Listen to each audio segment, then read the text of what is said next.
Hey everyone, welcome to this explainer. Today we're taking a hard look at the state of spatial computing and asking a really direct question.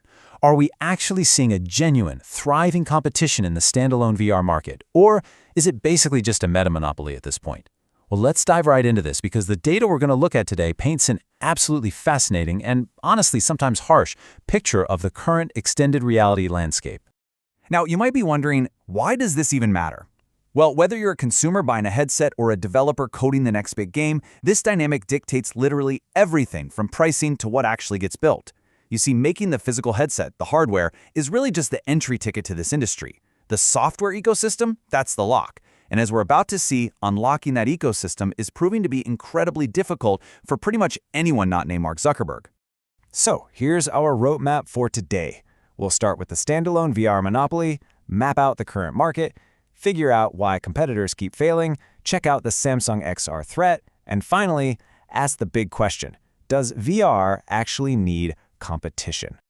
All right, let's jump right into Section 1, the standalone VR monopoly, and Meta's absolute grip on the market. Just take a look at this. The visual contrast here is honestly staggering. According to IDC data from Q3 of 2025, Meta controls nearly 76% of the global XR market. Look at that massive deep blue slice. Everyone else, Xiaomi, Xreal, they're just these tiny gray slivers. Mathematically speaking, when we talk about extended reality today, we're basically almost entirely talking about Meta. But wow, that dominance did not come cheap. $83.6 billion.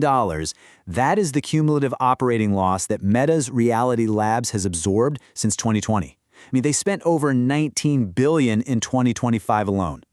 The crucial takeaway here is that Meta didn't just build a successful product, they heavily subsidized an entire industry into existence. Losses at that scale would have literally bankrupted almost any other company on the planet. Moving on to Section 2, the current market map, focusing on actual shipment volumes. When you look at the 2025 shipments, the divide becomes crystal clear. MetaQuest moved roughly 2.3 million units. Their closest runner-up is Sony's PlayStation VR 2 at around 1.3 million. But remember, that's a tethered console headset, not standalone. And then you have those highly publicized premium devices. Apple's Vision Pro, just 85,000 units in 2025. Samsung's new Galaxy XR, about 40,000. When you compare Apple's $3,500 price tag or Samsung's $1,800 against Meta's entry price of $299, well, the massive discrepancy in volume makes total sense, doesn't it? And if we zoom out to lifetime units, that gap turns into an absolute chasm. The MetaQuest platform is sitting at nearly 27 million lifetime units. Sony's PlayStation VR, and that's across both generations, is at 8.7 million. ByteDance's Pico, just 2.1 million. Meta's scale here completely dwarfs even the global giants of console gaming.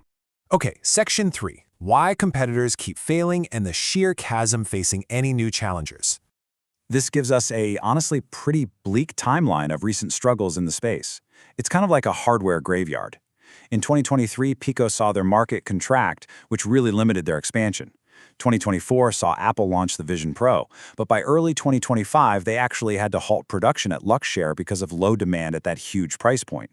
Then in early 2026, HTC delayed the refresh of their Vive XR Elite, specifically blaming component costs. Making hardware is just brutal right now for challengers. But the real reason these competitors fail isn't just about building a piece of plastic and glass with better specs. It's platform lock-in. This is the ultimate moat. A new competitor could drop a headset tomorrow with better screens and faster chips, but if they don't have a bustling software ecosystem and tight developer relationships, nobody's going to buy it. And developers aren't going to spend months coding for a headset with 0 users. It is the classic chicken and egg problem. So let's break down what Meta's moat actually looks like. It is massive. They've got over 10,000 apps on their platform. Even more importantly for developers, they've over 300 titles that have crossed the $1 million mark in lifetime revenue, fueled by 8.5 million monthly active users. Total Quest Store revenue? $2.9 billion. So when a new competitor shows up with an experimental platform, they are staring down a deeply, deeply entrenched walled garden. Add to that a huge hidden hurdle in the supply chain, plus 200%. That is how much global DRAM memory prices surged between early 2025 and mid-2026. Why? The AI boom, of course. Foundry shifted all their capacity to high-bandwidth memory for AI servers, which basically squeezed the standard memory used in VR headsets.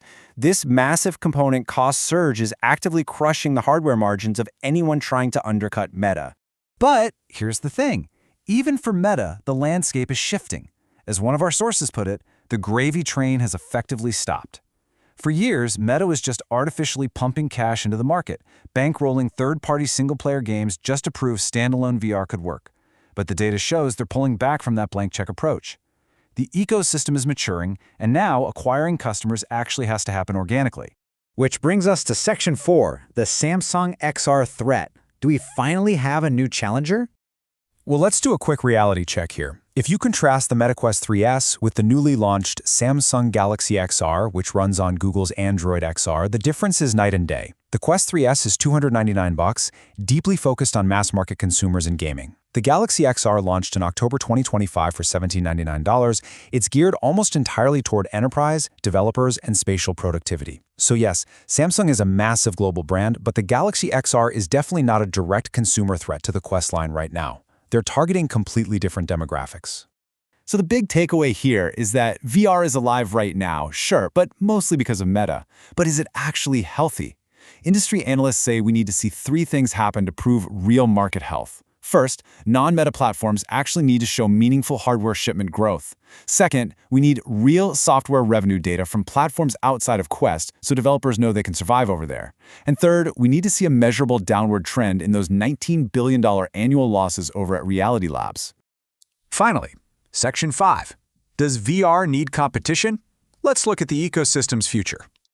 There's actually a pretty huge irony playing out internally at Meta right now. They essentially won the standalone VR war, but internally, they're reallocating resources. Recent data shows Meta is shifting 70% of Reality Labs' capital expenditures toward wearables and AI smart glasses like those Ray-Ban Metas, leaving just 30% for traditional VR and the Horizon OS. Why the shift? Well, in 2025, smart glasses were outselling VR headsets 3-to-1. Which leaves us with a fascinating paradox to wrap up this explainer. I really want you to think about this. Do we actually need more hardware competition to improve VR? Or, given the insane costs and supply chain hurdles we just talked about, is Meta's complete dominance and their willingness to just absorb billions in losses literally the only thing keeping the VR ecosystem alive and healthy right now? I would absolutely love to hear your take on the data we looked at today. Drop a comment below with your thoughts. Thanks so much for joining me on this deep dive, and as always, keep learning.